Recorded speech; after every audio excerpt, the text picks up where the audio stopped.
ago, my life had collapsed around me. I'd worked myself into exhaustion. My father died suddenly, and my relationships were in turmoil. Little did I know at the time, out of my greatest despair was to come the greatest gift.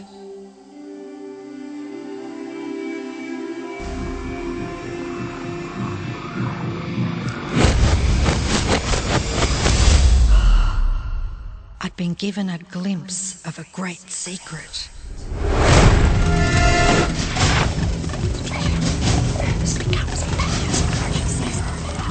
I began tracing the secret back through history.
I couldn't believe all the people who knew this.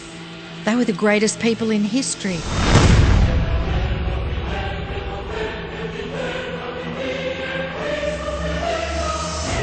Why doesn't anyone know this?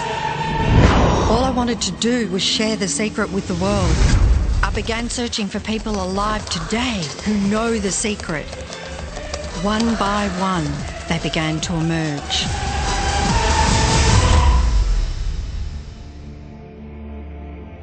You know, this secret gives you everything you want. Happiness, health, and wealth. You can have, do, or be anything you want. We can have whatever it is that we choose. I don't care how big it is. What kind of a house do you want to live in? Do you want to be a millionaire? What kind of a business do you want to have? Do you want more success? What do you really want? I've seen many miracles take place in people's lives. Financial miracles, miracles of physical healing, mental healing, healing in relationships. All of this happened because of knowing how to apply the secret. This is the great secret of life.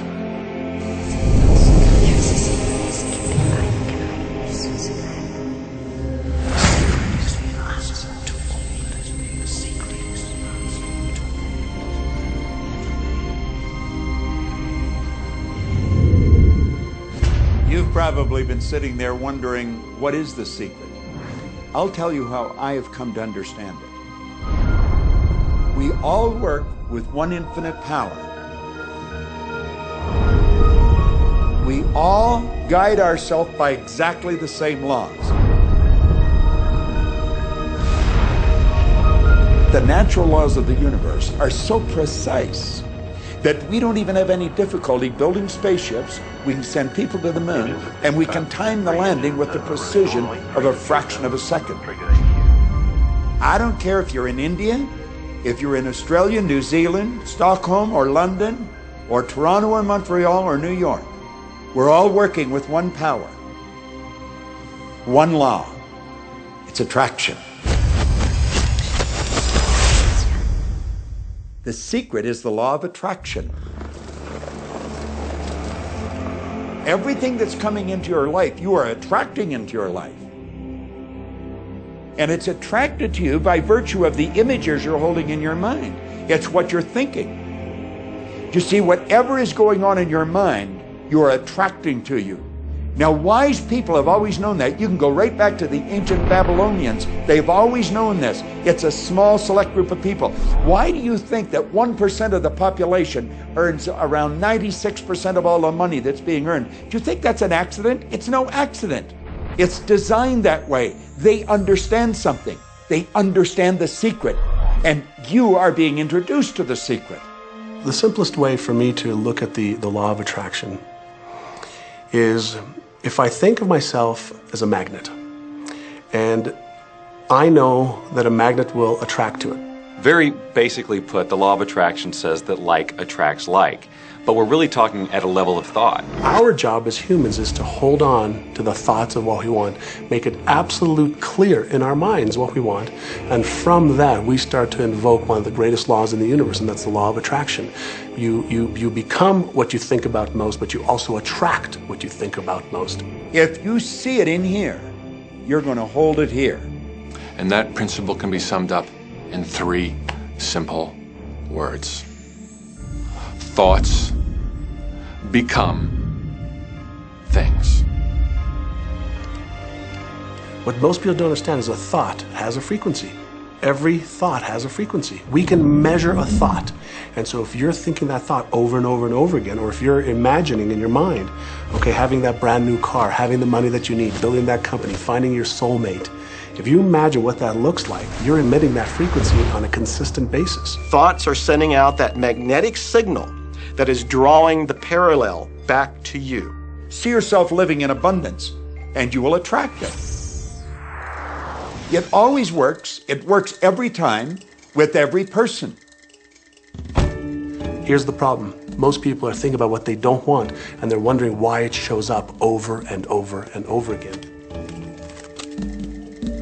The law of attraction doesn't care whether you perceive something to be good or bad, or whether you don't want it or whether you do want it. It's responding to your thoughts. So if you're sitting there looking at a mountain of debt, feeling terrible about it, that's the signal you're putting out into the universe. Wow, I feel really bad because of all this debt I've got. You're just affirming it to yourself. You feel it on every level of your being. That's what you're going to get more of.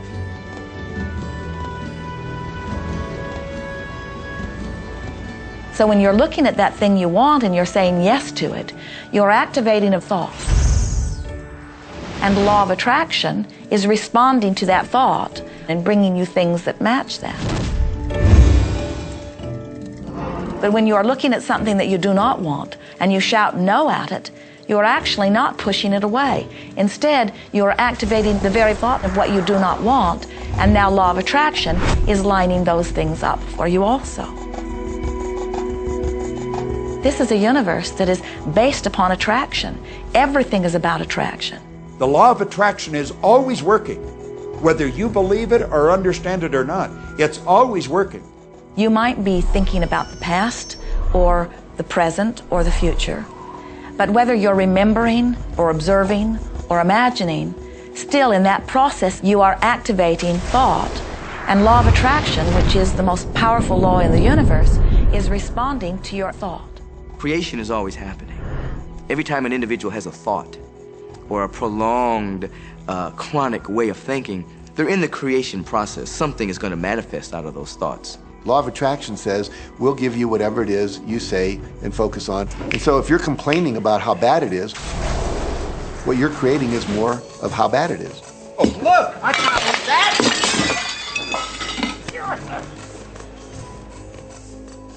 I had a student named Robert. Robert was a gay man, and he was taking an online course I have, part of which entails email access to me. And he outlined all of the grim realities of his life. In his job, all the people ganged up on him. And it was constantly stressful because of how nasty they were with him. When he walked down the street, he said every block he was accosted by homophobic people who wanted to abuse him in some way. He was wanting to become a stand-up comedian. And when he went out and did a stand-up comedy job, everybody heckled him about being gay. And his whole life was one of a lot of unhappiness and misery, and it all focused around this idea of being attacked because he was gay. I began to teach him that he was focusing on what he did not want. I directed him back to his email that he sent me and said, read it again. Look at all the things you do not want that you're telling me about. And I can tell you're very passionate about this. When you focus on something with a lot of passion, it makes it happen even faster. And then he really started taking this thing about focusing on what you want to heart. And he began really trying it. What happened within the next 6 to 8 weeks was absolutely a miracle. He said that all the people in his office that had been harassing him either transferred to another department, quit working at the company, or started totally leaving him alone, and he began to love his job. He noticed that when he was walking down the street that nobody came up to him and harassed him anymore. They just weren't there. I'm a very, very gay man. When he went and did his stand-up comedy routines, he started getting standing ovations and nobody was heckling him. His whole life changed because he changed from focusing on what he did not want, what he was afraid of, what he wanted to avoid, to focusing on what he did want. So we may be very positive in our outlook and orientation, and we tend to attract positive people and positive events and circumstances. We may be very negative in our orientation or very angry, in which case we tend to attract negative, angry people and negative, angry circumstances. And so you end up attracting to you the predominant thoughts that you're holding in your awareness, whether those thoughts are conscious or whether they're unconscious. That's the rub. If you look very carefully when it comes to the secret and the power of our mind and the power of our intention in our daily lives, it's all around us. All we got to do is open our eyes and look. You see law of attraction evidenced in your society when you see that the one who speaks most of illness has it, when you see that the one who speaks most of prosperity has it. Law of attraction is evident everywhere around you if you are understanding what it is. It has to do with you being a magnet, attracting thought, attracting people, attracting events, attracting lifestyle. Indeed, everything that you bring into your experience, you bring because of this powerful law of attraction. I mean, I'm not talking to you from the point of view of just wishful thinking or imaginary craziness. I'm talking to you from a deeper, basic understanding.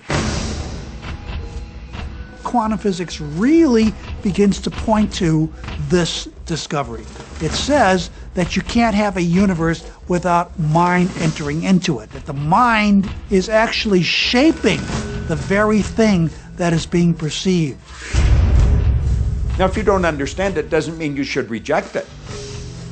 You don't understand electricity, probably. First of all, no one even knows what electricity is, and yet you enjoy the benefits of it. Do you know how it works? I don't know how it works, but I do know this, that you can cook a man's dinner with electricity, and you can also cook the man. People oftentimes, when they begin to understand the great secret, become frightened of all of these negative thoughts that they have.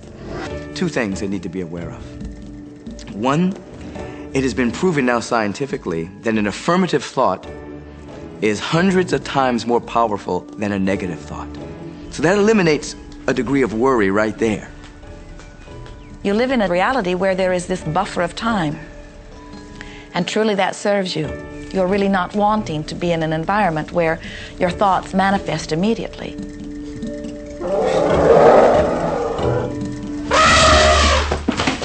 The evidence is long in coming, and that is really a good thing. So you want to become aware of your thoughts, you want to choose your thoughts carefully, and you want to have fun with this, because you are the masterpiece of your own life. You are the Michelangelo of your own life. The David that you are sculpting is you, and you do it with your thoughts. The leaders in the past who had the secret wanted to keep the power and not share the power. So they kept people ignorant of the secret. People went to work, they did their job, they came home. They were on a treadmill with no power because the secret was kept in the few. We live in a universe in which there are laws. Just as there's a law of gravity, if you fall off a building, it doesn't matter whether you're a good person or a bad person, you're gonna hit the ground. Everything that's around you right now in your life, including the things you're complaining about, you've attracted. Now, I know at first blush that's going to be something that you hate to hear. You know, you're going to immediately say, I didn't attract the car accident. I didn't attract this particular client. I didn't particularly attract the debt. I didn't attract whatever it happens to be that you're complaining about. And I'm here to be a little bit in your face and to say, yes, you did attract it. And this is one of the hardest concepts to get. But once you've accepted it, it's life transforming. This is part of the overall giant secret here. And most of us attract by default. We just think that we don't have any control over it. Our thoughts are on autopilot, our feelings are on autopilot, and so everything is just brought to us by default. Now, if this is your first time to hear this, it may feel like, oh, I have to now monitor my thoughts. This is going to be a lot of work. It will seem like that at first, but that's where the fun begins. We do not encourage that you try to monitor your thoughts. That will sort of make you crazy. There are so many thoughts coming to you from so many different directions about so many different subjects. That's where your emotional guidance system comes in. Your emotions, your emotional guidance system is what helps you to understand what you're thinking. So your thoughts cause your feelings. The emotions are this incredible gift that we have to let us know what we're attracting. There are only two emotions from our perspective. One feels good and one feels bad. You call them all sorts of different things, but essentially, all of those negative emotions, whether you call it guilt or anger or frustration, all feel much the same. They do not feel good. And all of those are guidance saying that which you are thinking about right now is not in line with what you are really wanting. On another level, it's called bad frequency or bad vibes or whatever you want to call it. The one that feels good, that feeling of hope or happiness or love, that good feeling, that positive emotion, is guidance saying that which you are thinking right now is in alignment with what you are wanting. So it's really so simple. It's right there. The answer is, what am I attracting right now? Well, how do you feel? I feel good. Well, good. Keep doing that. Our feelings are a feedback mechanism to us about whether we're on track or not, whether we're on course or off course. The better you feel, the more in alignment you are. The worse you feel, the more out of alignment you are. What you are doing as you are moving through the variety of your day-to-day experience is you are offering thoughts that are literally formulating your future experience. And you can tell by the way you feel if the things that you're moving toward will please you when you get there.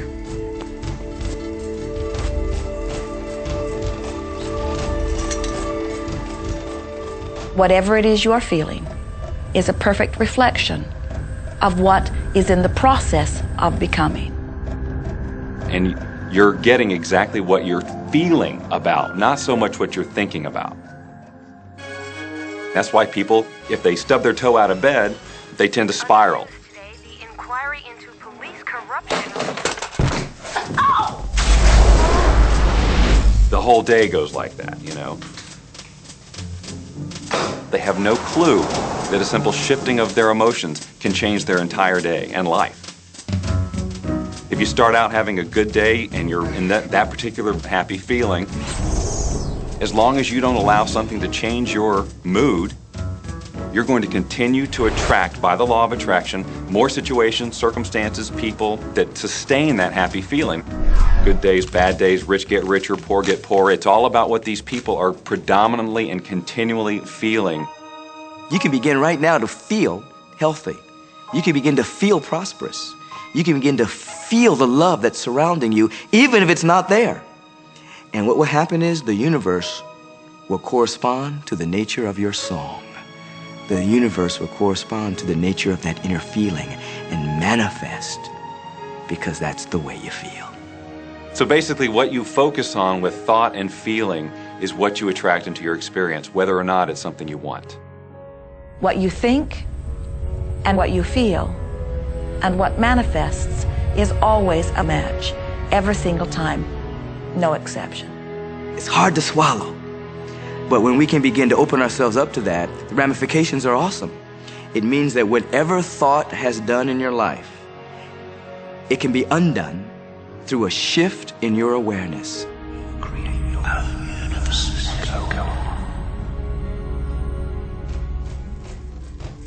It's really important that you feel good, because this feeling good is what goes out as a signal into the universe and starts to attract more of itself to you. So the more you can feel good, the more you will attract the things that help you feel good and it'll keep bringing you up higher and higher. When you're feeling down, do you know that you can change it like that? Put on a beautiful piece of music. Start singing. That'll change your emotion. Or think of something beautiful. Think of a baby. Maybe one you love. And dwell on it. Really keep that thought in your mind. Block everything out but that thought. I guarantee you'll start to feel good. This principle applies to your family pet, for instance, which I believe are wonderful because they put you in a great emotional state. When you feel love for your pet, that's a great state of love. It's going to bring goodness into your life. What a gift that is. And when you begin to get the hang of this, when you begin to guide your thoughts based upon the way they feel, and you begin to notice the correlation between what you're feeling and thinking and what's coming back to you, before you know it, you will know that you are the creator of your own reality. And those who are watching from a distance will stand in amazement at the perfect life you live. Since I learned the secret and started applying it to my life has truly become magical. I think the kind of life that everybody dreams of, and I live on a day-to-day basis. I live in a $4.5 million mansion. I have a wife to die for. I get to vacation in all the fabulous spots of the world. I've climbed mountains, I've explored, I've been on safaris. And all of this happened and continues to happen because of knowing how to apply the secret. Life can be absolutely phenomenal, and it should be, and it will be, when you start using the secret.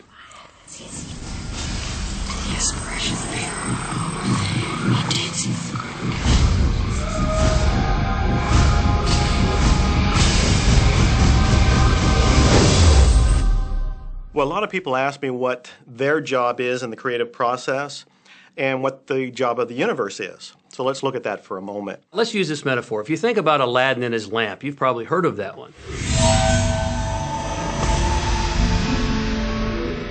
I mean, Aladdin picks up the lamp and he dusts it off, and out pops the genie.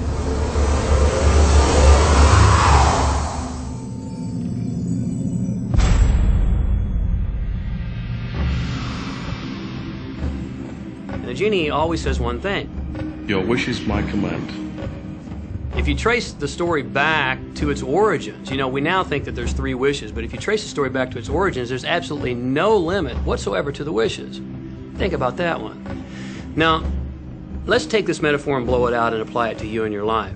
Remember, Aladdin is the one who always asks for what he wants. Then you've got the universe at large, which is this grand genie, and traditions, you know, have called it so many different things. Your holy guardian angel, your higher self. I mean, we could put any label on it, and you choose the one that works best for you. But every tradition has told us there's something bigger than us. And the genie always says one thing. Your wish is my command. So we like to say to you that the creative process is a 3-step process. Step 1 is you must ask for what you want.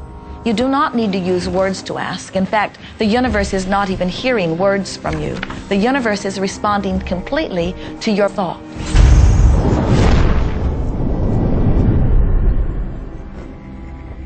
What do you really want? Sit down and write it out on a piece of paper. Write it in the present tense. You might begin by writing, I am so happy and grateful now that, and then explain how you want your life to be in every area. And this is really fun. This is like having the universe as your catalog, and you flip through it and you go, well, I'd like to have this experience, and I'd like to have that product, and I'd like to have a person like that. It is you just placing your order with the universe. It's really that easy. The second step is answer, an answer to what you're asking. And that is not your work in your physical form. The universe will do that step for you. All of the universal forces are responding to the thoughts that you have set into motion. Your wish is my command. And the universe will start to rearrange itself to make it happen for you. Most of us have never allowed ourselves to want what we truly want because we can't see how it's going to manifest. If you do just a little research, it is going to become evident to you that anyone that ever accomplished anything did not know how they were going to do it. They only knew they were going to do it. You don't need to know how it's going to come about. You don't need to know how the universe will rearrange itself. You don't know how. It'll be shown to you. You will attract the way. So then our friends say, something must be going terribly wrong because I know I am asking, so where's my stuff? And we say, you are asking. You are completing step one. You can't help but do that. The universe is answering every time, no exception. But there is another step that you must understand, and it is called step 3, which is the receiving step, which means you must bring yourself into alignment with what you're asking for. When you're in alignment with what you want, you feel wonderful. That's what enthusiasm is. That's what joy is. That's what appreciation is. That's what that feeling of passion is. But when you are feeling despair or fear or anger, those are strong indicators that you are not right now in alignment with what you're asking for. And so, when you begin to realize that the way you feel is everything, and you begin to direct your thoughts based upon how they feel, little by little, you can find the feeling place of it, and now you are one with it, and now it must manifest into your experience.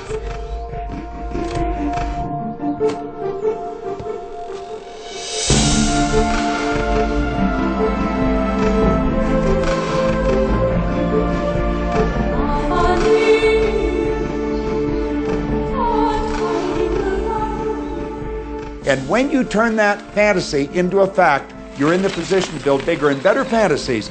And that, my friend, is the creative process.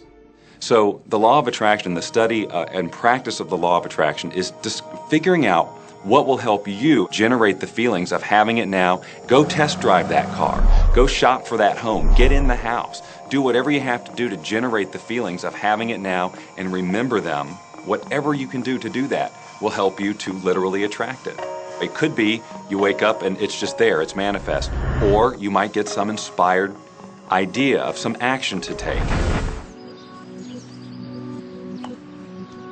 You certainly shouldn't be going, well, I could do it this way, but man, I would hate that, because you're not on the right track if that's the case. Action will sometimes be required, but if you're really doing it in line with what the universe is trying to deliver, it's going to feel joyous, you're going to feel so alive, time will just stop, you could do it all day. The universe likes speed. Don't delay, don't second guess, don't doubt. When the opportunity's there, when the impulse is there, when the intuitive nudge from within is there, act. That's your job. And that's all you have to do. You will attract everything that you require. If it's money you need, you'll attract it. If it's people you need, you'll attract it. If it's a certain book you need, you'll attract it. You've got to pay attention to what you're attracted to. Because as you hold images of what you want, you're going to be attracted to things and they're going to be attracted to you. But it literally moves into physical reality with and through you. And it does that by law. You can start with nothing. And out of nothing, and out of no way, a way will be made. Think of this. A car driving through the night, the headlights only go 100 to 200 feet forward. And you can make it all the way from California to New York driving through the dark because all you have to see is the next 200 feet. And that's how life tends to unfold before us. And if we just trust that the next 200 feet will unfold after that, and the next 200 feet will unfold after that, your life will keep unfolding, and it will eventually get you to the destination of whatever it is you truly want because you want it. Take the first step. You don't have to see the whole staircase. Just take the first step. Well, another thing people wonder about is how long is this going to take? How long will it take to manifest the car, the relationship, the money, whatever it happens to be? Well, I don't have any rule book that says it's going to take you 30 minutes or 3 days or 30 days. I think it's more a matter of you being in alignment with the universe itself. Size it's nothing to the universe. It is no more difficult to attract on a scientific level something that we consider huge to something that we consider infinitesimally small. The universe does everything it does with zero effort. Grass doesn't strain to grow. It's effortless. It's just this great design. It's all about what's going on up here. It's about what we put in place, saying this is big, it's going to take some time.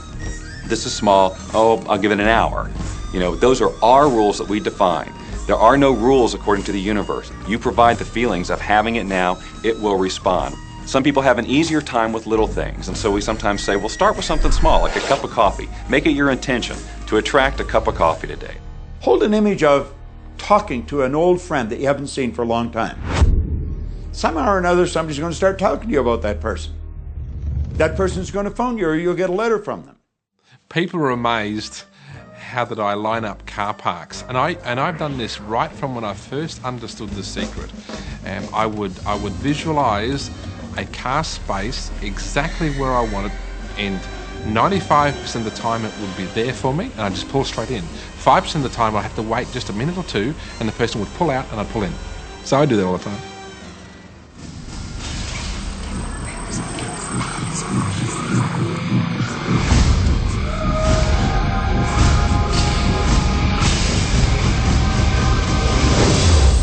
A lot of people feel stuck or in prison or confined by their current circumstances. And I'm trying to point out that whatever your circumstances right now, that is only your current reality. And current reality will begin to change as a result of watching this and beginning to use the secret. But sometimes it feels like you're stuck because you continue to think the same thoughts over and over again. And so you tend to get the same results over and over again. And the reason is because most people offer the majority of their thought in response to what they are observing. You see, if you're just looking at what is, then you're just thinking about what is. And when you think about what is, law of attraction gives you more of it. And then if you just observe what is, then you're just thinking about what is. And law of attraction gives you more of what is. And then if you just observe, well, we've been over this, haven't we? You have to find a way that you are approaching what is through a different vantage point. Most people look at their current state of affairs and they say, this is who I am. That's not who you are. That's who you were. You see, if you look at your current state of affairs right now, let's say, for instance, that you don't have a lot of money in your bank account, or you don't have the relationship that you want, or your health and fitness isn't up to par. That's not who you are. That's the residual outcome of your past thoughts and actions. So we're constantly living in this residual, if you will, of the thoughts and the actions we've taken in the past. When you look at your current state of affairs and define yourself by that, then you doom yourself to have nothing more than the same in the future. All that we are is the result of what we have thought. Okay, what can you do right now to begin to turn your life around? I'll tell you 2 or 3 things. Start making a list of things to be grateful for. Start with that, because this shifts your energy. It starts to shift your thinking. Where before this exercise, you might be focusing on what you don't have, and you might be focusing on your complaints, and you might be focusing on whatever the problems are. When you do this exercise, you start to go in a different direction. You start to be grateful for all the things that you feel good about. Gratitude is absolutely the way to bring more into your life. Every man knows that when his wife's appreciating him for the little things he does, what does he want to do? He wants to do more. It's always about appreciation. It pulls things in. It attracts support. I've said for many years that whatever we think about and thank about, we bring about. Because that's that feeling that you have to have, you know. And so for me, it's been such a powerful exercise every morning to get up and say thank you. Every morning when my feet hit the floor, thank you. And then I start running through what I'm grateful for as I'm going to brush my teeth and do the things I do in the morning. And I'm not just thinking about them and doing some rote routine, but I'm putting it out there and I'm feeling the feelings of gratitude. Because as soon as you start to feel differently about what you already have, You will start to attract more of the good things, more of the things you can be grateful for, because you can look around and say, well, look, I don't have the car I want, I don't have the house I want, I don't have the health I want, I don't have the spouse I want. Whoop, back up, back up. Those are all the things you don't want. Focus on what you already have that you're grateful for. And it might be you have the eyes to watch this. It might be the clothes that you have. Yes, you might prefer something else, and you might get something else pretty soon if you start feeling grateful for what you have. I think everybody goes through times when they say, oh man, things aren't working right, or things are going bad, and there were some things going on in my family, and I found a rock. I was just sitting here holding this rock. You might see me carrying around. I found a rock. I stuck it in my pocket, and I said, you know what? Every time I touch this rock, I'm going to think of something that I'm grateful for. And so every morning when I get up in the morning, I pick it up off the dresser, I put it in my pocket, and I go through the things that I'm grateful for. At night, what do? You empty your pocket, and there it is again. And I've had some different experiences with that. I've had some amazing experiences. I had a guy from South Africa, and he saw me drop it. He said, what is that? Well, what's that? I explained it to him, so he started calling it a gratitude rock. Gratitude rock. 2 weeks later, I got an email from him from South Africa. And he said, my son is dying from a rare disease. It's a type of hepatitis. He said, would you send me 3 gratitude rocks? Now, they're just rocks I found off the street, you know? So I said, sure. I had to make sure that the rocks were very special. And so I went out to the stream, looked, picked out the right rocks, and sent them off to him. 4 or 5 months later, I get an email from him. He said, my son's better. He's doing terrific. And he said, but you need to know something. He says, we've sold over 1,000 rocks at $10 a piece as gratitude rocks, and we've raised all this money for charity. Thank you very much. And so it's very important to be in an attitude of gratitude, as I call it. Another thing that I would suggest that you do right now to turn your life around, and this is so huge that I can't find the words to describe just how powerful this can be for you.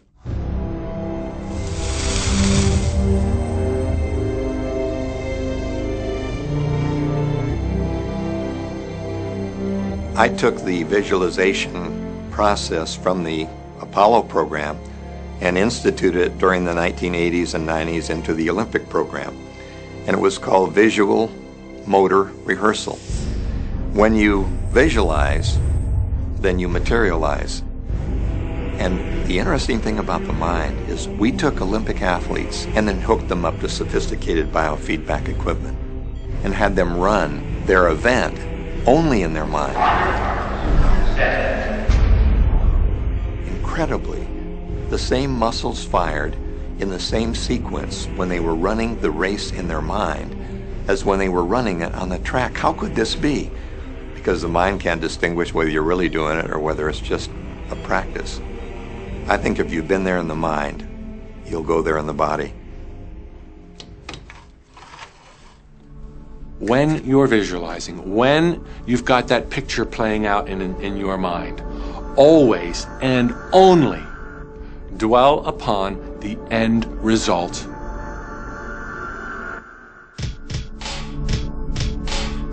Here's an example. Look at the back of your hands right now. Really, look at the back of your hands. The color of your skin, the freckles, the blood vessels, the rings, the fingernails, the fake fingernails. Take in all those details right before you close your eyes. And then see those hands, your fingers, wrapping around the steering wheel of your brand new car.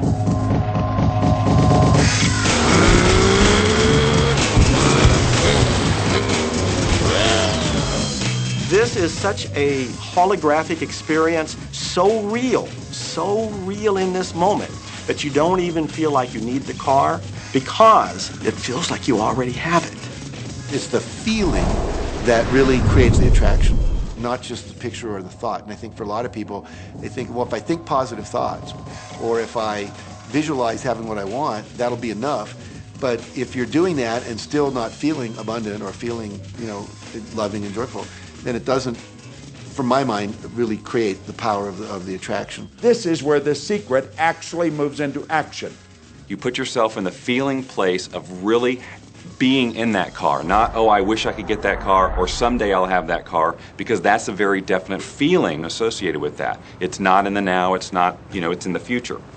If you stay in that feeling, it will always be in the future. Feel the joy, feel the happiness, no matter how silly it seems in that dark and quiet room, and you're going, woohoo! Do it! A lot of people will say, come on, do I have to do that? How bad do you want change?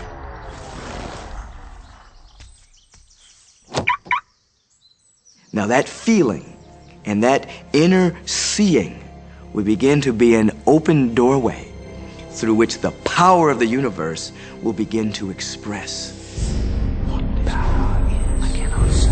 All I know is that it exists. Our job is not to figure out the how. The how will show up out of the commitment and the belief in the what.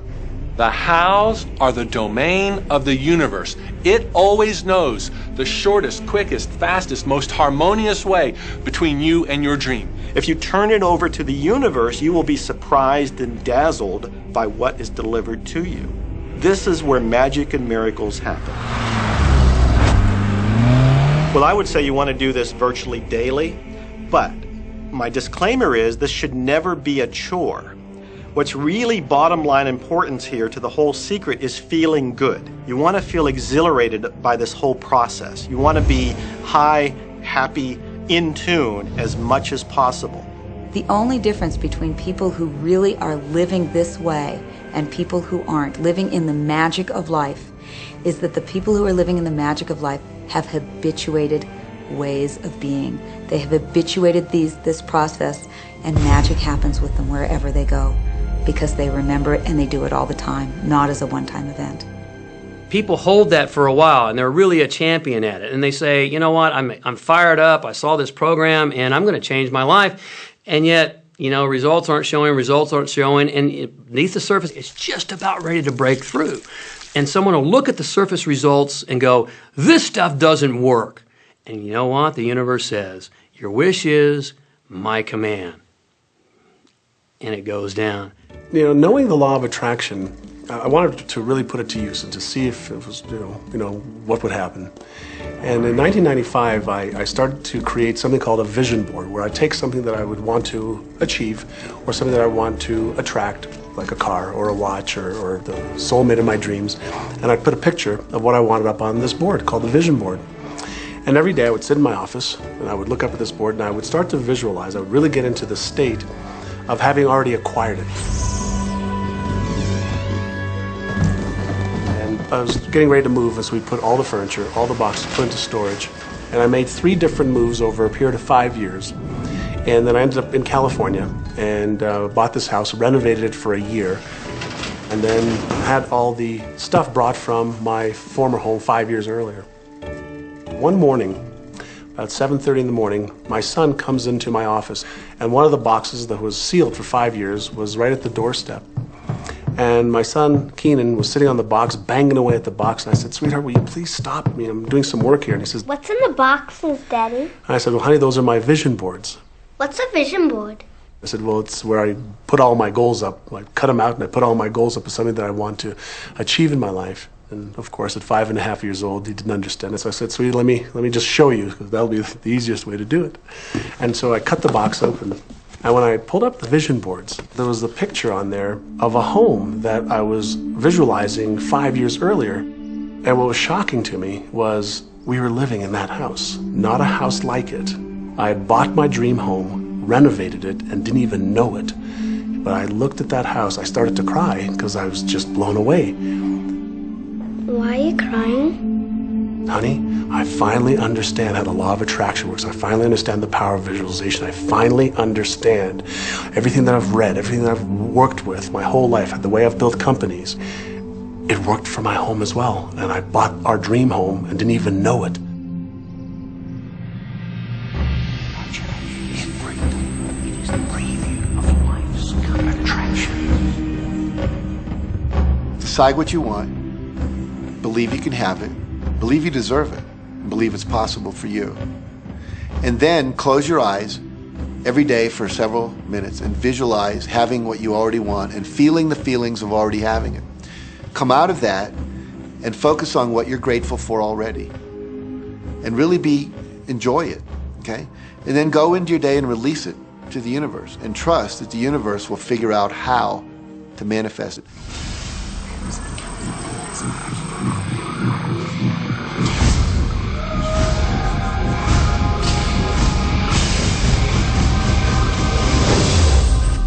No, The Secret was definitely a real transformation for me because I grew up in a family where my dad was very negative, thought that rich people were people that had ripped everyone off, thought that anyone who had money, must have deceived somebody. And so I grew up with a lot of beliefs about money, that if you had it, it made you bad. Only evil people have money. And, money doesn't grow on trees. That was a big one. Who do you think I am, Rockefeller? That was one of his favorite phrases. So I grew up truly believing that life was difficult, that it was hard, you had to struggle.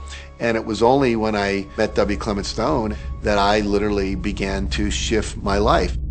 Whatever the mind of man can conceive and achieve. When I was working with Stone, he said, I want you to set a goal that's so big that if you achieved it, it would blow your mind. And you would know it's only because of what I've taught you that you would have achieved this goal. Well, at the time, I was making about $8,000 a year. And for some reason, I wanted something that was really measurable. So I said, I want to make $100,000 in a year. Now, I had no idea how I could do that. I saw no strategy, no possibility, but I just said, I'm going to declare that, I'm going to believe it, I'm going to act as if it's true, and release it. And so I did that. And one of the things he taught me was every day to close your eyes and visualize the goal as if it's already achieved. And I had actually made a $100,000 bill that I put on the ceiling. So the first thing I'd see when I woke up, I'd look up and there it was, and it would remind me that this was my intention.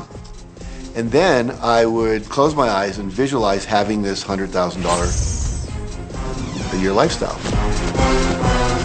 And interestingly enough, nothing major happened for about 30 days. I didn't have any great breakthrough ideas. No one was offering me more money. And all of a sudden, I was in the shower, it was about 4 weeks into it, and I had a $100,000 idea. It just came right into my head. I had a book I had written, and I said, if I could sell 400,000 copies of my book at $0.25 each, that'd be $100,000.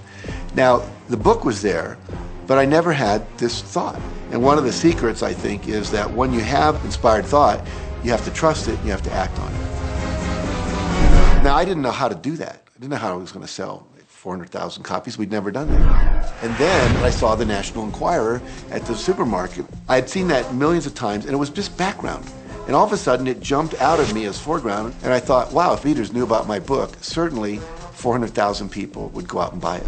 And about 6 weeks later, I gave a talk at Hunter College in New York to 600 teachers, and this lady comes up at the end and she says, that was a great talk. I'd like to interview you. Let me give you my card. And I said, who do you write for? I'm a freelancer, but I sell most of my stuff to the National Enquirer. And I had this little theme from the Twilight Zone went off in my head. You're like, whoa, this stuff's really working. So that article came out, and our book sales started to take off. But the point I want to make is that I was attracting into my life all these different events, including this person. And to make a long story short, I did not make $100,000 that year. We made $92,327. But do you think we were like depressed and going, this doesn't work? No, we were going, whoa, this is amazing. And so my wife said to me, wow, if it works for 100,000, you think it'll work for $1 million? And I said, I don't know. I think so. Let's try it. My publisher actually wrote me a check as a royalty check for our first Chicken Soup for the Soul book. And he actually put a smiley face in his signature because it was the first $1 million check he'd ever written. And so I know from my own experience, because I wanted to test it, does this secret really work? And when we put it to the test, it absolutely worked. And now I live my life from that every single day. Well, I can just imagine what a lot of people that are watching this are thinking. And that is, how can I attract more money into my life? How can I get more of the green stuff? How can I get more wealth and prosperity? How can I, when I love my job, deal with the credit card debt that I have? And the realization that maybe there's a ceiling on the money that can come in because it's coming to me through my job. How can I bring in more? Intend it. This goes back to one of the things we've been talking about throughout the whole secret. Your job is to declare what you would like to have from the catalog of the universe. Well, if cash is one of them, say how much you would like to have. I would like to have $25,000 unexpected income within the next 30 days. or whatever it happens to be. It should be believable for you. Most people have a goal of getting out of debt. That'll keep you in debt forever. Whatever you're thinking about, you will attract. You'll say, but it's get out of debt. I don't care if it's get out or get in. If you're thinking debt, you're attracting debt. Set up an automatic debt repayment program and then start to focus on prosperity. So many times people say to me, well, I'd like to double my income in the next year. But then you look at their actions and they're not doing the things that are going to make that happen. And they'll turn right around and go, well, I can't afford that. Okay, guess what? Your wish is my command. As you are fussing about not having enough money, as you are talking to your friend about not having enough money, as you are feeling unhappy about not having enough money, you are actually activating within yourself or continuing the activation of a thought that is very different from the desire that you have launched. What it just comes down to is you just can't want more money and focus upon not enough. When I first understood the secret, I was getting bills. Every day I'd get a bunch of bills in the mail. And I thought, how do I turn this around? The law of attraction states that what you focus on, you will get. So I got a bank statement. I whited out the total and I put a new total in there. I put exactly how much I wanted to see in the bank. So I thought, what if I just visualize checks coming in the mail? So I just visualize a bunch of checks coming in the mail.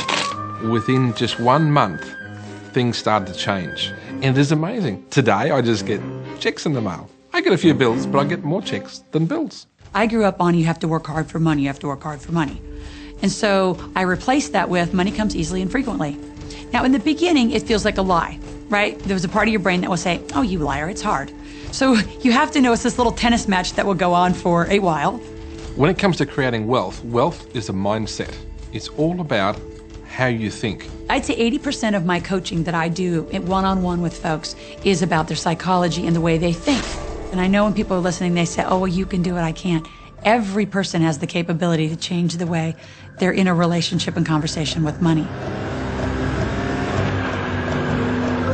I find so many people who maybe make a tremendous amount of money, but their relationships stink.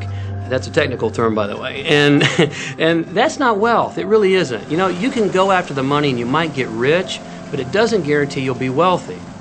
I'm not suggesting that money isn't a part of wealth. It absolutely is. But it's only a part. And then I meet a lot of people who are quote-unquote spiritual, but they're sick and broke all the time. That's not wealth either. Life is meant to be abundant in all areas.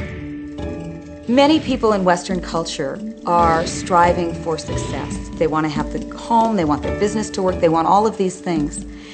But what I've found in my research is that having those things certainly doesn't guarantee what we really want, which is happiness. And that's when all those outer things come. They don't come from going after them first to get happiness. It's backwards. You go for the sense of inner joy, of inner peace, of inner vision first, and then all the other things from the outside appear.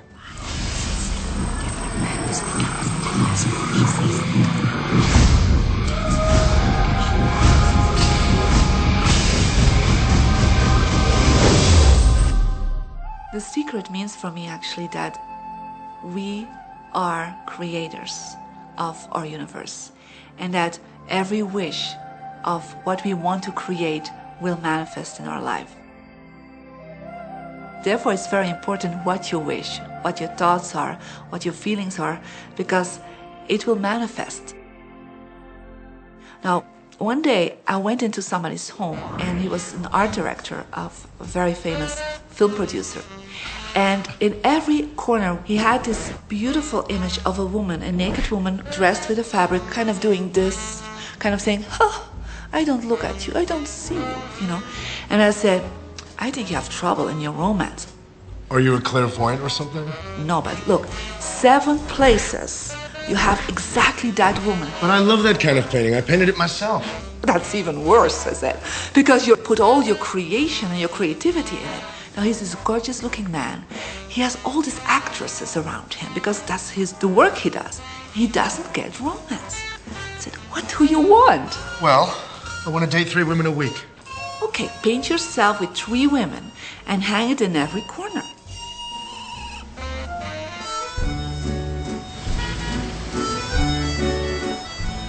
6 months later, see him in Europe and said, how is your love life? Great. They just call me. They all want to date me.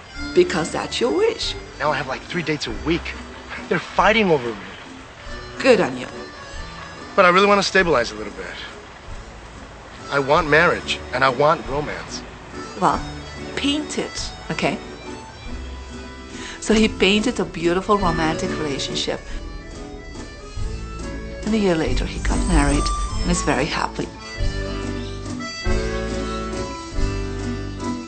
Because he put another wish out.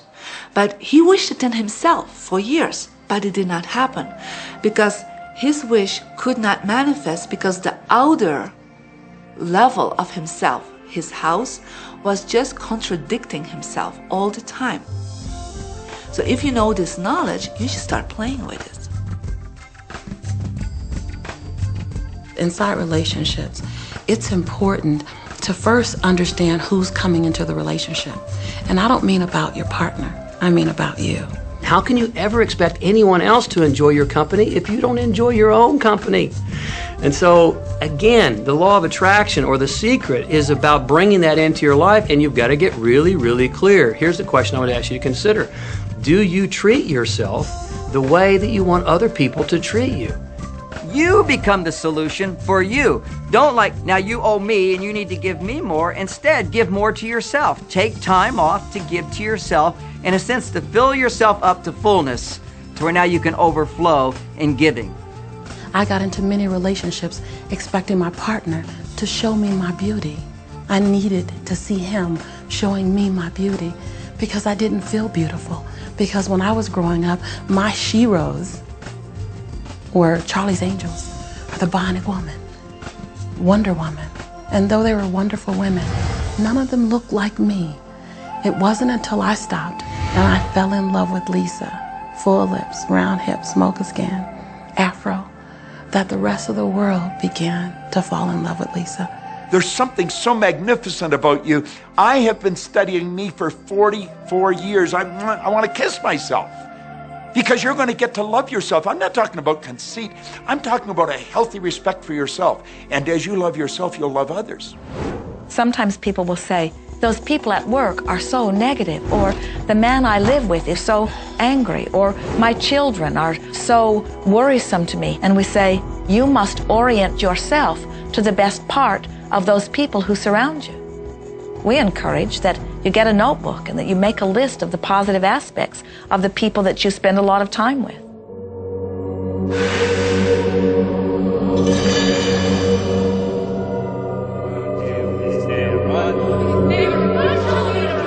There could be someone that you have a terrible experience with, a terrible relationship with.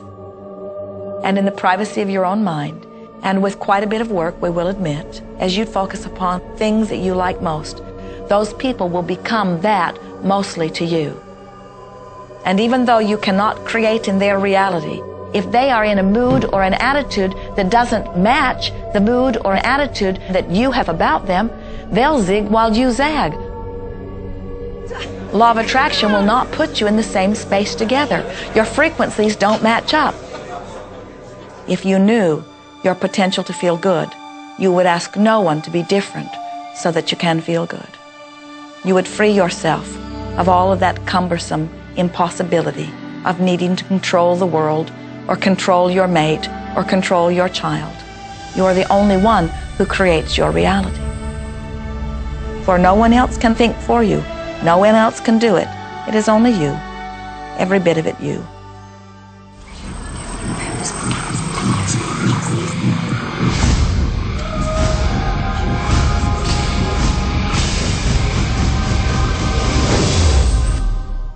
It's important to recognize that our body is really the product of our thoughts. We're beginning to understand in medical science the degree to which the nature of thoughts and emotions actually determines the physical substance and structure and function of our bodies. We've known in the healing arts of a placebo effect. A placebo is something that supposedly has no impact and no effect on the body, like a sugar pill or something. You tell the patient that this is just as effective. And what happens is the placebo has the same effect, if not greater effect, than sometimes the medication is supposed to be designed for that effect. So they found out that the human mind is the biggest factor in the healing arts. more so than sometimes the medication. If somebody is in a situation where they're sick and they have an alternative to try to explore what is in their mind creating it versus using medicine, if it's an acute situation that could really bring death to them, then obviously the medicine is a wise thing to do while they explore what the mind is about. So you don't want to negate medicine. Every form of healing has a place. There is only a stream of well-being that flows, you know. It is a stream of pure positive energy. And the universe, all that we know, is abundant with only that. This is a world that is based upon well-being, and well-being dramatically abounds.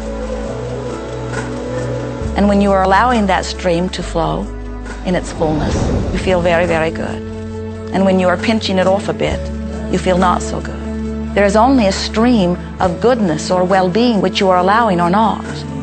And your magnificent emotions are telling you what the mix is, how you're doing in your allowing or your resisting of this connection. You know people who have had terminal disease. Stop and think of the word dis-ease. Hyphenate the word. That's a body that's not at ease. We've got 1,000 different diagnoses and disease out there. They're just the weak link. They're all the result of one thing, stress. And you put enough stress on the chain, you put enough stress on the system, and one of the links breaks. Our physiology creates disease to give us feedback, to let us know we have an imbalanced perspective and we're not loving and we're not grateful. So the body's signs and symptoms are not something terrible. The question that's frequently asked is when a person has manifested a disease in their body temple or some kind of discomfort in their life, through the power of right thinking, can it be turned around? And the answer is absolutely yes. On November 23rd, I was diagnosed with breast cancer. I truly believed in my heart, with my strong faith, that I was already healed. During the day, all day long, I would just say, thank you for my healing. On and on and on I went, thank you for my healing. I believed in my heart I was healed. I saw myself as if cancer was never in my body. One of the things I did to heal myself was to watch very funny movies. That's all we would do, is just laugh, laugh, laugh. We couldn't afford to put any stress in my life because we knew stress was one of the worst things you can do while you're trying to heal yourself. From the time I was diagnosed, which was November 23rd, to the time I was healed totally was approximately 3 months. And that's without radiation and chemotherapy. Well, we come with a basic program. It's called self-healing. You get a wound, it grows back together.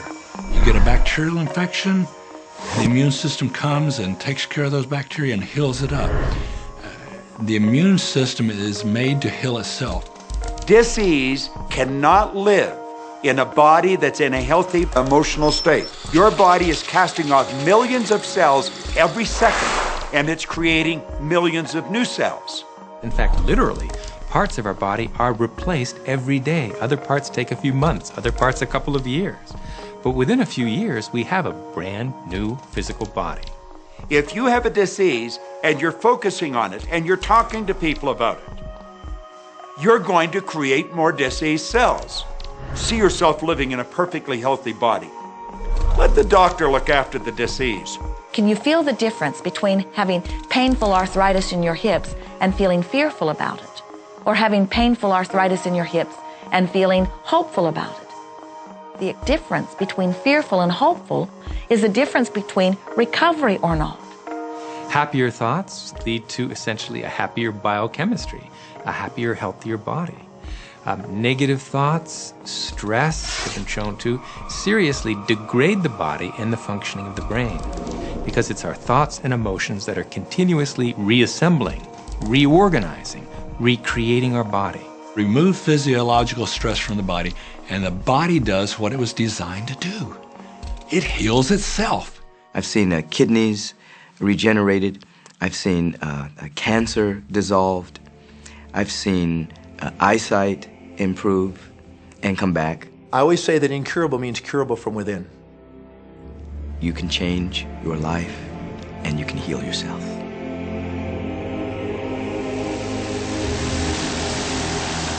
Well, my story begins on March 10, 1981. It really changed my whole life. It was a day I'll never forget. I crashed an airplane.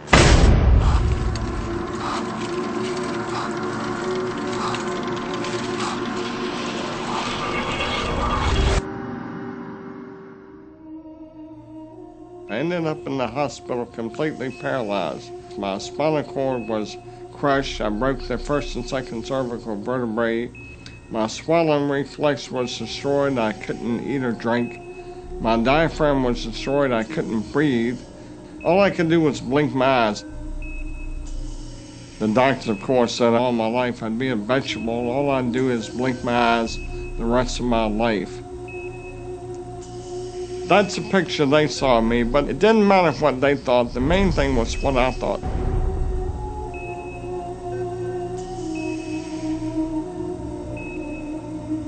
I picture myself being a normal person again, walking out of that hospital. The only thing I had to work with in the hospital was my mind. As long as you have your mind, you can put things back together again. I was hooked to a respirator, and they said I'd never breathe on my own again because my diaphragm was destroyed. But this little voice kept saying to me, breathe deep, breathe deep.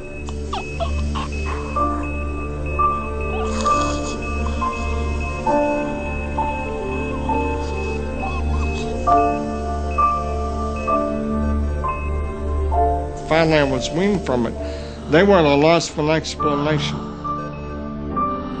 See, I could not afford to allow anything to come in my mind that would distract me from my goal and from my vision.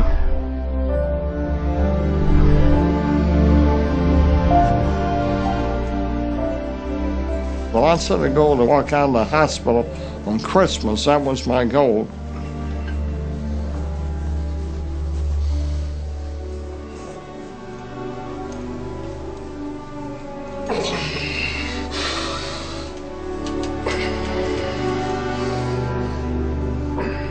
Eight months later, I walked out of the hospital on my own 2 feet.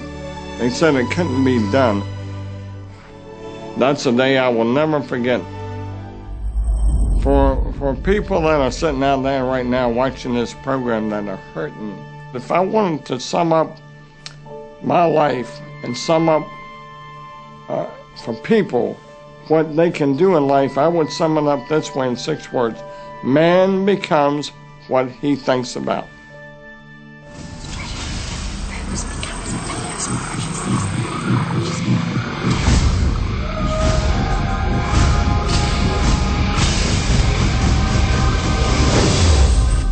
We notice that there are so many people who are living life in a very conditional way. They look out and they see things that are wonderful and they say, yes, we want more of those. We would vote for that. We would support that with our time and energy and money. But then they look out and they see things that they do not want, terrible things that they do not want to live and that they do not want to see others live. And they say, we've got to do something about getting rid of those things. But they don't realize that as they push against the unwanted, they add power to it. In this world, there is a war against poverty and a war against cancer and a war against teenage pregnancy and a war against terrorism and a war against violence and a war against terrorism. We mentioned that there's a war against terrorism, and all of this pushing against is only adding to, because you can't say no and make it go away. When you shout no, law of attraction is lining that up. The reason that what you resist persists is because if you're resisting something, you're saying, no, I don't want this thing because it makes me feel this way, the way I'm feeling right now. So you're just putting out this really strong emotion of, wow, I really don't like this feeling, and it's there, and it just comes racing towards you. You know, the anti-war movement creates more war. The anti-drug movement has actually created more drugs because we're focusing on what we don't want, drugs. People will say, well, shouldn't I focus upon that? That is true. And we say, that is like saying, because someone gave their attention to something they did not want long enough that now it is manifested, I should do it too. And we say, we don't really understand that reasoning. Mother Teresa was brilliant. She said, I will never attend an anti-war rally. If you have a peace rally, invite me. You know, she knew. She understood the secret. I mean, look what she manifested in the world. So if you're anti-war, be pro-peace. If you're anti-hunger, be pro people having more than enough to eat.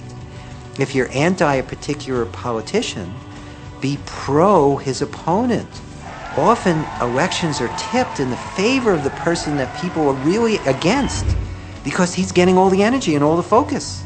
You want to focus on what you want, not what you don't want. It's okay to notice what you don't want because that gives you contrast to say, well, this is what I do want. But the fact is that the more you talk about what you don't want or talk about how bad it is, read about all of that all the time, and then say, oh, how terrible it is, well, you're creating more of that.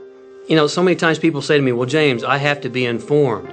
Maybe you have to be informed, but you don't have to be inundated.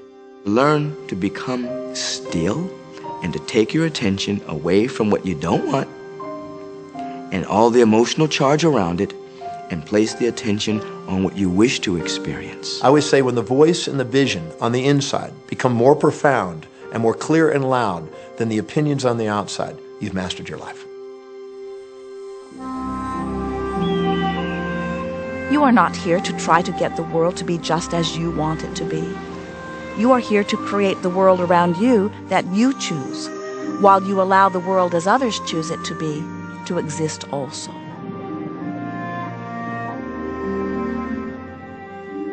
One of the questions I get almost all the time, and it's probably on somebody's mind right now if it's not on yours, and that's the idea that, well, if everybody uses The Secret and they all treat the universe like a catalog, aren't we going to run out of stuff? Won't everybody just make a run for it and bust the bank? What's beautiful about the teaching of the Great Secret is that there's more than enough to go around for everyone. There is a lie that acts like a virus within the mind of humanity. And that lie is there's not enough good to go around. There's lack, and there's limitation, and there's just not enough.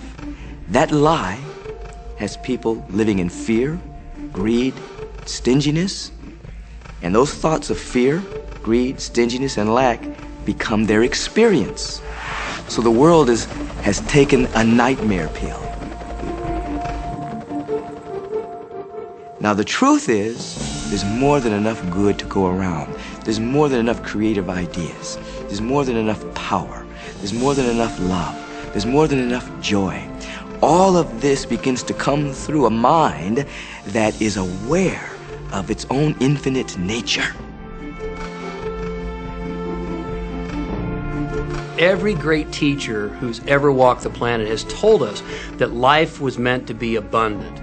And so, just when we think that resources are dwindling, we find new resources to achieve the same things. And so even though we say we have lack, it's because we don't open up our vision and see all of what's around us. You know, when everybody starts to live from their heart and go for what they want, they don't go for the same things. That's the beauty of this. We don't all want BMWs. We don't all want the same person. We don't all want the same experiences. We don't all want the same clothing. We don't all want fill in the blank. There's enough for everyone. If you believe it, if you can see it, if you act from it, it will show up for you. That's the truth. So let the variety of your reality thrill you as you get to choose from among it those things that you're wanting. And when you see something that you want in your experience, think about it. Find the feeling place of it. Get inside of it. Talk about it and write it down. Write a script about it. Make it your reality by becoming a match to it.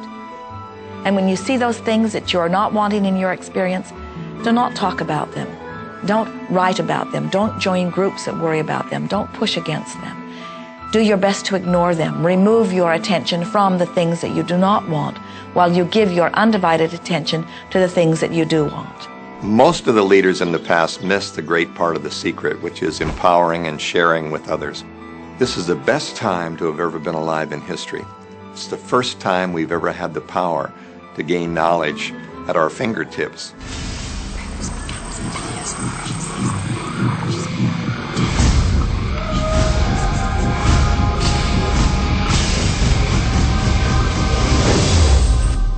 When we look around us, even at our own bodies, what we see is the tip of the iceberg. Think of this for a moment. Take your hand and look at it. Now, your hand looks solid, but it's really not.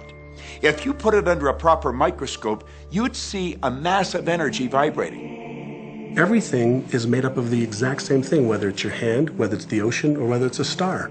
Everything is energy. And let me help you understand that just a little bit. There's the universe, of course, and our galaxy, and our planet, and then individuals, and then inside of this body are organ systems, and then there's cells, and then there's molecules, and then there's atoms, and then there is energy. So there are a lot of levels to talk about something on, but everything in the universe is energy. I don't care what city you're living in, you've got enough power in your body, potential power, to illuminate the whole city for nearly a week. Most people define themselves by this finite body, but you're not a finite body. I mean, even under a microscope, you're an energy field. Well, what we know about energy is this. You go to a quantum physicist and you say, what creates the world? And he or she will say, energy. Well, describe energy. Okay, it can never be created or destroyed. It's always was, always has been. Everything that ever existed always exists. It's moving into form, through form, and out of form. Okay, great. You go to a theologian and you ask the question, what created the universe? And he or she will say, God. Okay, describe God. Always was and always has been, never can be created or destroyed, all that ever was, always will be, always moving into form, through form, and out of form. You see, it's the same description, just different terminology. And so if you think you're this meat suit running around, think again. You're a spiritual being. You're an energy field operating in a larger energy field. We're all connected. We just don't see it. There isn't an out there and an in here. Everything in the universe is connected. It's just one energy field. You are extensions of source energy, and you are here in these magnificent bodies, but your bodies have distracted you, for the most part, from who you really are. You are source energy. You are eternal beings. You are God force. You are that which you call God. Scripturally, we could say that we are the image and the likeness of God.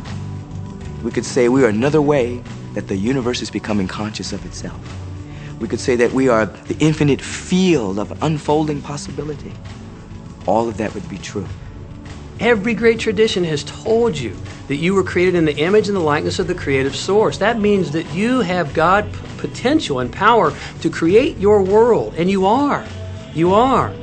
And maybe you've created things to this point that are wonderful and worthy of you, and maybe you haven't.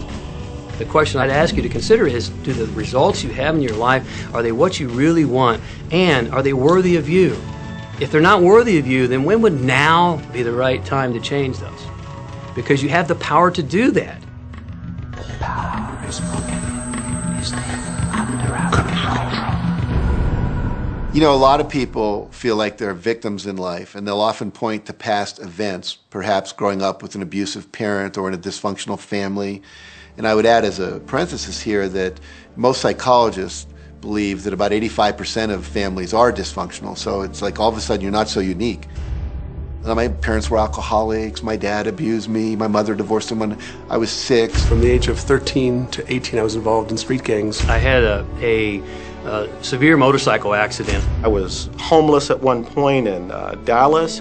I lived in poverty for 15 years in Houston. When I was a child, I had learning difficulties, and I was considered learning disabled, and I was told I would never read, write, or communicate, never amount to anything, not go very far in life.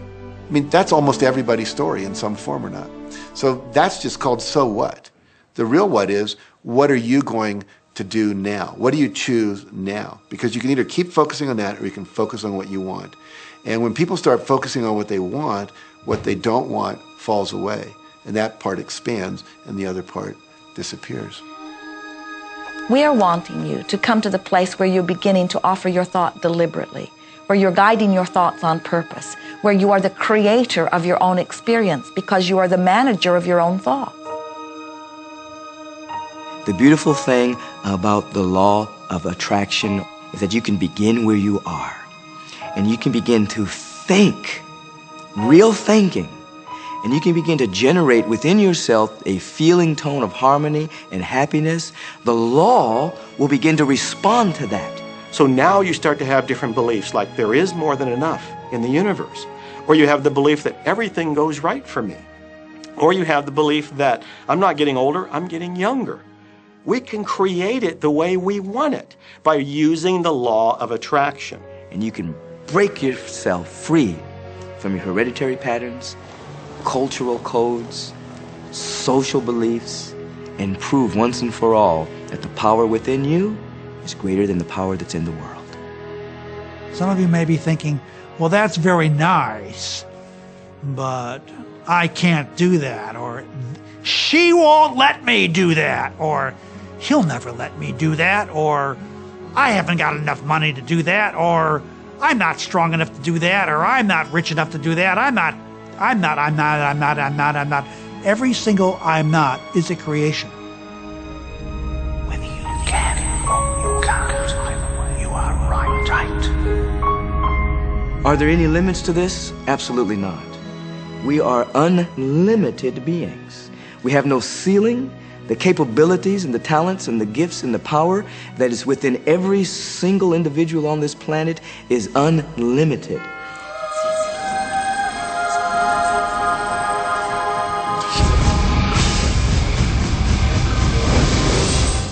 There is no blackboard in the sky on which God has written your purpose, your mission in life.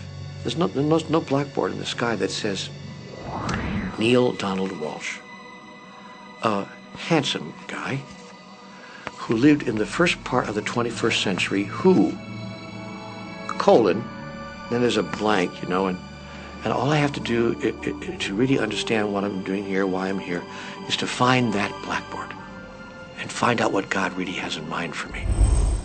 But the blackboard doesn't exist. So your purpose is what you say it is. Your mission is the mission you give yourself.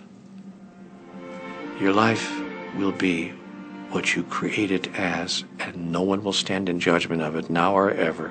It took a lot of years for me to get this, because I grew up very much with this idea that, there was something I was supposed to do, and if I wasn't doing it, I was like, God wouldn't be happy with me, When I really got that my primary aim was to feel and experience joy, then I began to do only those things which brought me joy. We have a saying, if it ain't fun, don't do it, Joy, love, freedom, happiness, laughter. That's what it is.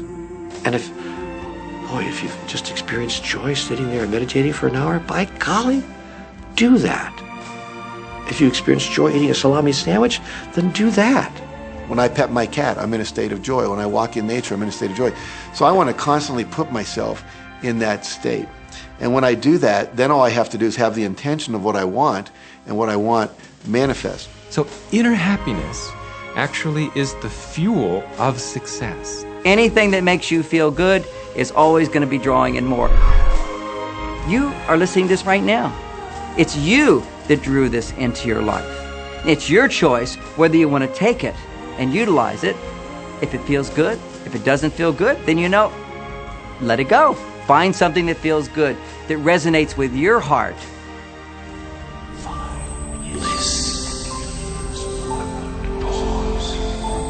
Joseph Campbell said, "Follow your bliss."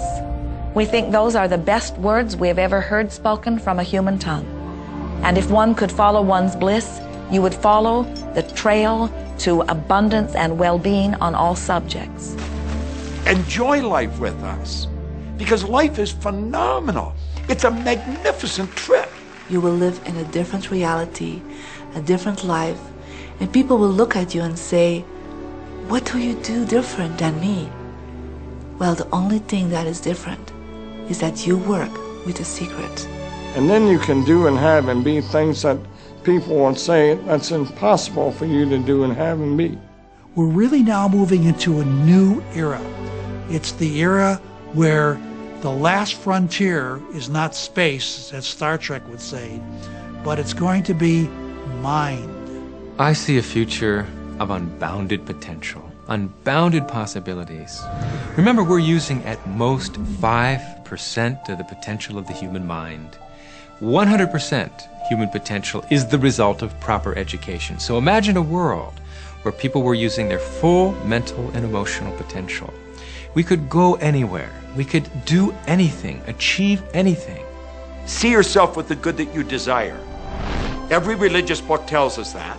Every great book on philosophy, every great leader, all the avatars who have ever lived, go back and study the wise ones. Many of them have been presented to you in this program. You know what? They all understood one thing. They understood the secret. Now you understand it. And the more you use it, the more you'll understand it. You may be feeling that it would be easier to be hearing these words if they had come to you the first day of your experience upon this earth. And if we were talking to you on your first day of physical life experience, we would say to you, welcome to planet Earth.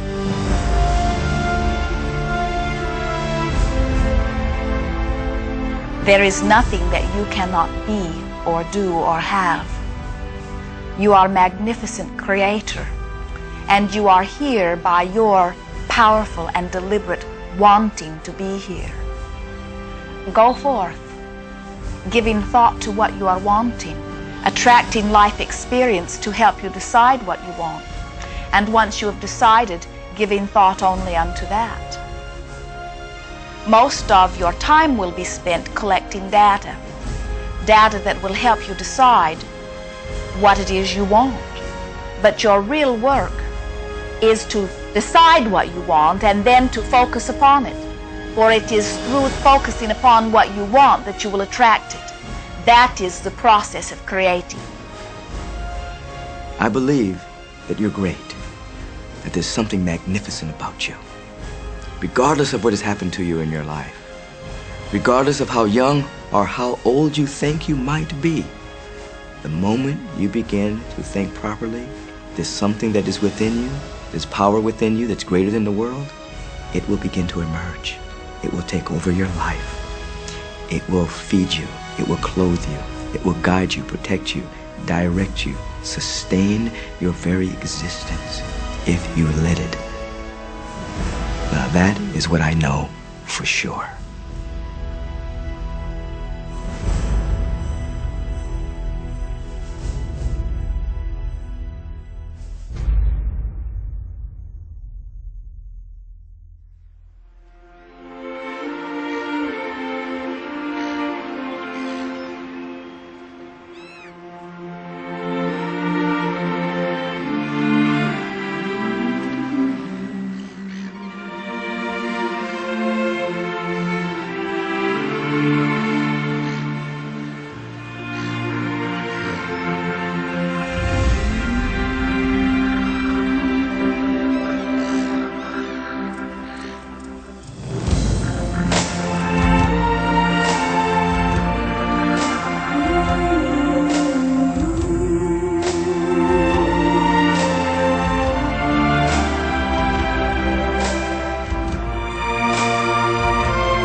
Easy about this.